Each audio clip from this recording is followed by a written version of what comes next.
Eu queria contar e compartilhar com vocês algo da minha vida. Quem me conhece há muito tempo sabe que eu sempre fui um curioso, assim. Eu lembro que quando eu era adolescente, tinha por volta dos meus 12 anos, talvez, 9, 10, 12 anos, eu ia para catequese e talvez eu era o único da classe que tinha perguntas para catequista. Eu sempre fui muito curioso, eu sempre fui muito interessado em querer saber da Bíblia. Eu sempre fui muito interessado em querer descobrir os mistérios de Deus, as coisas celestiais, as coisas sobre-humanas, sobrenaturais. E continuo sendo um curioso, né? Acho que tudo isso me levou a trilhar o caminho que eu trilho hoje, que foi de terminar uma faculdade de teologia, continuar estudando, ir para um mestrado, agora fazendo um doutorado. Então, sempre deixar a pergunta no ar, isso instiga todo pesquisador, e isso é uma coisa muito minha, assim, muito dentro de mim. Sempre foi, desde criança. Eu sempre fui muita curiosidade de pesquisar e querer saber mais. E eu queria começar compartilhando com vocês que, assim, de tudo que eu já pesquisei até hoje, de tudo que eu já estudei, de toda a teologia que eu já procurei, de tudo que eu já estudei sobre religião, sobre misticismo, sobre seitas, sobre religiosidade, sobre espiritualidade. E a conclusão que eu cheguei é de que todo conhecimento que você possa adquirir, ele pode fortalecer, ele pode te dar base, ele pode te dar bases racionais para isso. Mas no fim, o que te sobra mesmo, quando tira tudo da sua frente, o que te sobra de todos os questionamentos, de toda a busca, de todo o conhecimento, são as experiências que você vive com Deus. Olha, você pode até talvez não concordar muito comigo. Talvez você possa até parar de ver o vídeo agora com isso que eu vou falar. Mas toda religião, ou todo o espectro místico religioso, tem um sentido. Ou tem um mínimo fundo de sentido. Por exemplo, eu acredito muito que o alinhamento dos astros no momento em que a gente nasce influencia a nossa personalidade. Assim como o posicionamento da Lua influencia a maré. Eu penso que toda a natureza e tudo que existe está conectado. Todos nós somos parte de uma mesma coisa. Então, assim, o que eu estou te dizendo é que todo o espectro místico, se você procurar em toda a religião, em todo o misticismo, você vai encontrar algum sentido. Assim como no cristianismo, você vai encontrar sentido, muito sentido, inclusive. Só que uma espiritualidade cristocêntrica, ela tem algo diferente do que a gente vai encontrar nas religiões. Uma espiritualidade, olha o que eu vou falar, uma espiritualidade cristocêntrica tem algo diferente, inclusive, do que a gente vai encontrar no próprio cristianismo.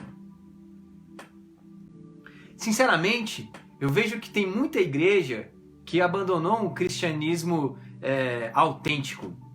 Abandonou uma espiritualidade cristocêntrica para começar a encontrar fórmulas e meios de controle de massa, fórmulas e meios de manipulação de discurso, fórmulas e meios de legitimação de poder.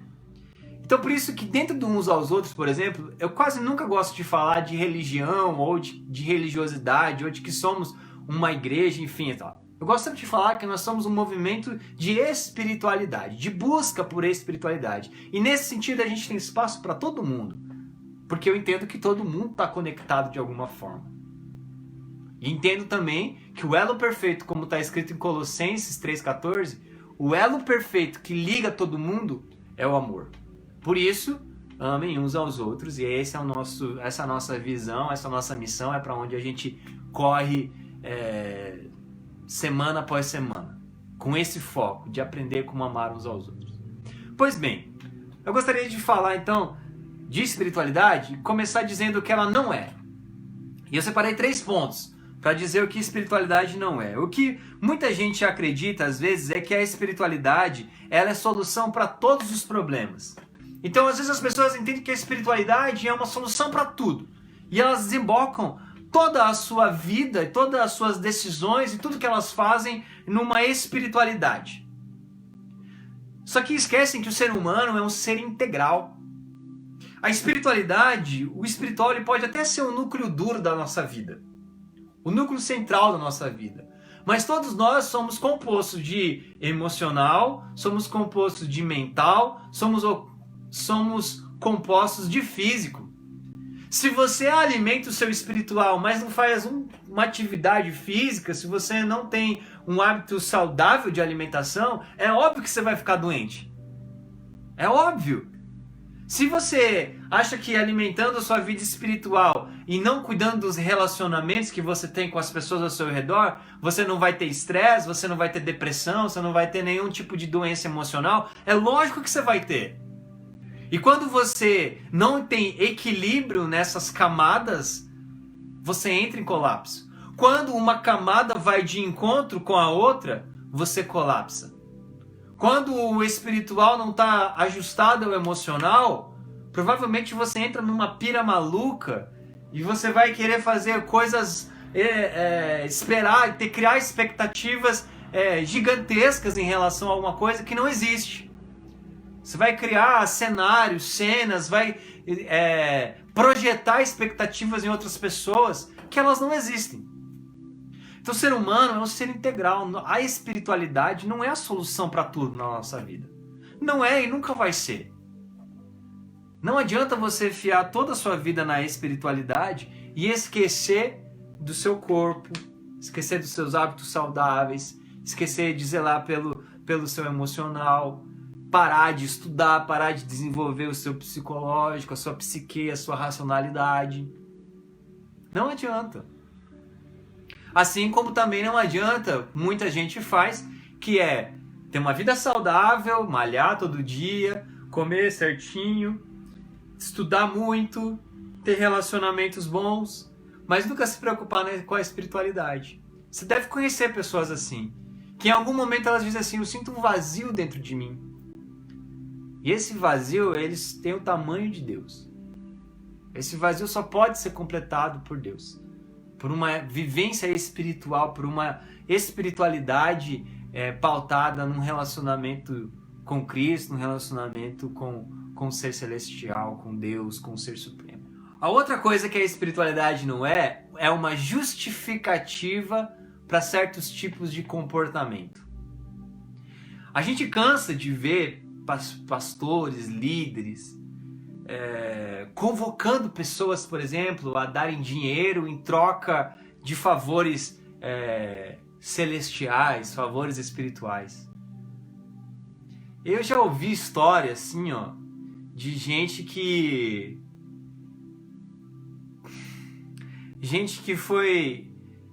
que cedeu relações sexuais ao líder espiritual para alcançar favores de cura para uma mãe, para um pai, para um parente. Olha que ponto que chega.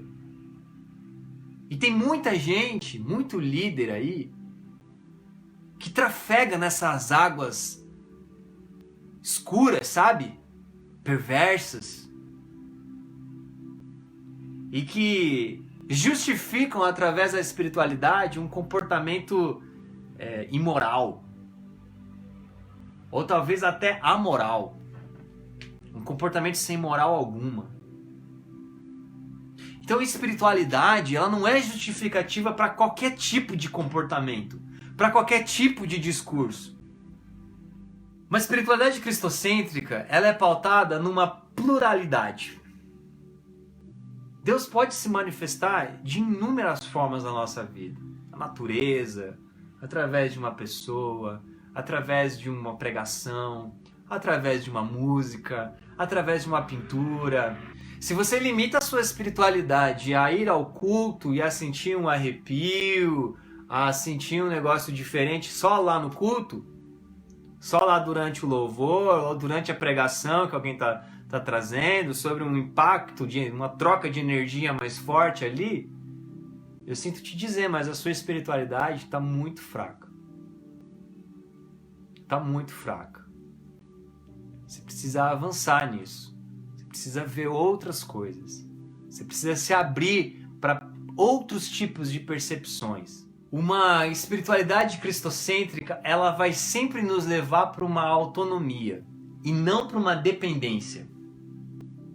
Se você está vivendo uma comunidade onde o líder espiritual diz que é só ele que pode falar, que é só ele que pode orar por você, se você está vivendo numa comunidade onde você tem que sempre precisa de alguém para te introduzir um texto bíblico, precisa de alguém para orar por você, precisa de alguém para interceder por uma causa que você tem. Se você vê uma espiritualidade que você tem sempre atrás do padre, atrás do pastor, atrás do seu líder espiritual, você não tem um pastoreio, você tem um guru. Se toda decisão que você vai tomar você tem que recorrer ao teu pastor, você não tem um pastor, você tem um guru. E deixa eu falar uma coisa bem séria para vocês aqui. Eu não sou, eu não quero ser e eu não serei guru de ninguém. Uns aos outros não existe guru. Não existe um líder só, que sou eu, que é o Rangel. Eu sou um idealizador de um movimento. Eu penso, eu acredito num pastoreio mútuo. Pode ser que muita coisa que eu fale aqui, inclusive, não seja nem certa. Eu sei que o que eu estou falando aqui é aquilo que eu acredito. Talvez não seja certo, mas é aquilo que eu tenho convicção. Eu tenho certas convicções e eu idealizei um movimento exatamente porque eu senti necessidade de expor essas convicções. Mas é você que tem que ir atrás do que é certo e o que é convicto para você. Isso se chama maturidade espiritual. E é por isso que uma espiritualidade cristocêntrica, ela tá para além do tempo, sabe? Você não mede a maturidade de alguém, a maturidade espiritual de alguém, de acordo com a idade ou com o tempo que ela tem de igreja. Eu conheço muito crente de muito tempo de igreja, que nasceu na igreja, que se você fala de espiritualidade com ele, ele sabe muito pouco, ele sabe só aquilo que foi repetidamente falado na igreja o tempo todo domingo o pastor pregava a mesma coisa e ele ficou naquilo, nunca questionou, nunca perguntou, nunca quis saber mais, nunca se sentiu desafiado em querer descobrir se aquilo que o pastor estava falando era certo ou era errado. Maturidade numa espiritualidade cristocêntrica não tem a ver com o tempo de igreja que você tem, ou na idade que você tem, mas tem a ver com a quantidade e com a qualidade com a qual você busca por isso. O tanto que você se expõe a experiências espirituais, o quanto você deseja fazer isso, o quanto você se dispõe a falar assim, Deus, deixa eu vivenciar isso, deixa eu experimentar isso, libera dons sobre a minha vida. No verso 8 de Efésios 3, ele fala assim, embora eu seja o menor dos menores de todos os santos, foi-me concedida esta graça de anunciar aos gentios as insondáveis riquezas de Cristo e esclarecer a todos a administração deste mistério que, durante épocas passadas, foi mantido oculto. Mas a intenção dessa graça é que agora, mediante a igreja, eu, você, todos nós, mediante a igreja, a multiforme sabedoria de Deus, ou seja, todo esse mistério que estava reservado, tudo isso, todas essas formas de Deus se revelar, se torne conhecida dos poderes e autoridades das religiões celestiais, de acordo com o seu eterno plano, que ele realizou em Cristo Jesus. Então presta atenção nessa palavra. Eu e você, igreja, fomos chamados, escolhidos, salvos, acometidos de uma mudança, de uma espiritualidade, de um mover espiritual que revela aos poderes celestiais os mistérios de Deus. Eu entendo que a eternidade é agora. O céu é agora. E que você tem a escolha de viver o céu agora ou viver o inferno agora. E se você quer viver o céu, à medida que você se expõe a viver o céu, você se abre para uma sensitividade em relação à eternidade. Em relação às coisas que acontecem nos seres celestiais, entre os seres celestiais. E Deus vai começar a falar com você. Deus vai começar a provocar você. Deus vai começar a colocar pessoas na sua vida. Deus vai começar a colocar projetos na sua vida. Deus vai começar a colocar prosperidade na sua vida para você ser generoso. Deus vai colocar situações para que você possa experimentar a sua fé, sabe? Vai colocar momentos difíceis na sua vida para ver até onde você é resiliente, até onde a sua fé vai caminhar, até onde você tem força suficiente para botar o joelho no chão e pedir, e clamar, interceder por algo. Deus vai te dar visão. Deus vai te dar, vai te mostrar coisas que outras pessoas não vão ver. E quando você começa a experimentar isso, tipo, a sua vida, a sua fé, ela dá um salto. Quando você começa a ter experiências espirituais, isso vai além de qualquer conhecimento teológico ou bíblico que você possa ter. E é isso que eu falei no começo, de tudo, o que te sobra vai ser sempre as experiências espirituais que você já viveu. Quando eu fazia teologia ainda, eu comecei a frequentar um grupo de pesquisa lá na reitoria da Universidade Federal. E eu nunca me senti capaz de ser um aluno de Universidade Federal. Nunca. Sempre fui aluno de escola pública, sempre tirei nota na média. Nunca reprovei, mas sempre fui aquele aluno medíocre mesmo, sabe? Estudava em escola pública, jogava bola, o ensino não era de qualidade, não tinha, assim, meus pais, assim, nunca foram de cobrar estudo de mim, assim, de ficar em cima, ou de sentar comigo e estudar junto comigo, nunca tive isso. Então, eu achava assim, tipo, como é que eu vou conseguir passar no vestibular? Como é que eu conseguiria ser um aluno de universidade federal, assim? Universidade federal para mim era algo tão distante, assim, tão longe. Eu vim lá do interior, no ensino público, não tinha nada. Mas teve um dia que eu estava frequentando esse grupo de pesquisa. Acho que era a terceira reunião que eu estava indo, sabe? Isso eu estava fazendo teologia, 2007, 2008. Eu entrei naquele prédio e Deus falou pra mim assim, um dia você vai fazer doutorado aqui. Eu lembro como se fosse hoje. Eu entrei no elevador e Deus falou pra mim assim, você não se acha capaz de ser um aluno de graduação como esses aqui, né?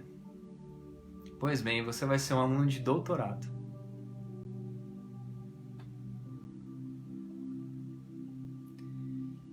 E eu esqueci disso.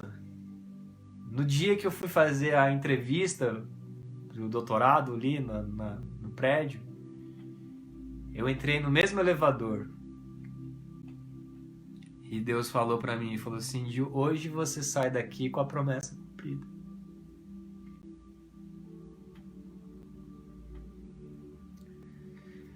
Quando Deus fala alguma coisa, quando Deus libera alguma coisa sobre você, quando você se abre para vivenciar experiências espirituais com Deus, a palavra dele nunca volta atrás. Nunca. Nunca volta atrás. Se Deus um dia liberou uma palavra sobre você e talvez o seu caminho foi todo torto, foi todo errado, você fez escolhas erradas, saiba que a palavra dele continua valendo. Deus não olha do jeito que a gente olha para as coisas. Deus não olha do jeito que a gente olha. Então, meu querido, minha querida,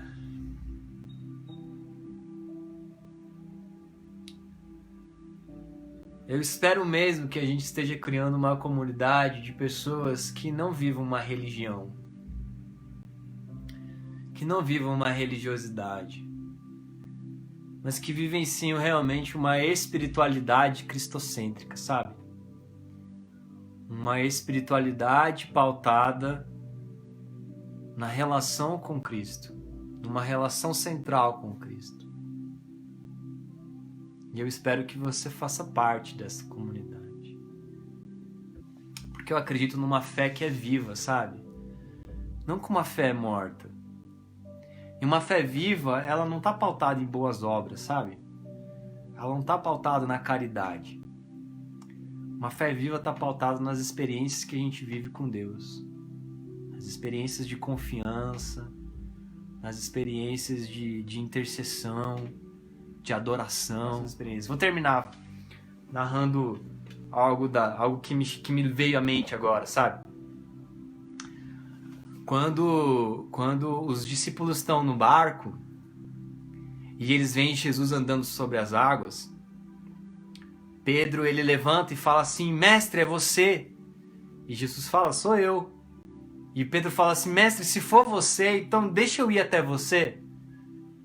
E eles estão no meio do mar, no meio da névoa. Eles não sabem o que está acontecendo, eles estão vendo Jesus andando sobre a água ali. E Pedro fala assim, tipo, se for você, Jesus, deixa eu ir até você. E aí Jesus fala: vem, ué, venha. E Pedro bota o pé fora do barco, começa a andar sobre a água, né? E você vai lembrar que aí de repente ele se assusta com os ventos, com a turbulência do mar e se afunda. E aí Jesus pega ele pela mão e fala assim: ah, homem de pouca fé, né? Se Pedro que andou alguns segundos sobre a água tem pouca fé, imagina a gente. Mas o que eu queria trazer para você é: quem pisa fora do barco conta sua própria história. Mas quem fica dentro do barco conta a história de outro. Você tá onde? Você quer pisar fora do barco e andar sobre a água?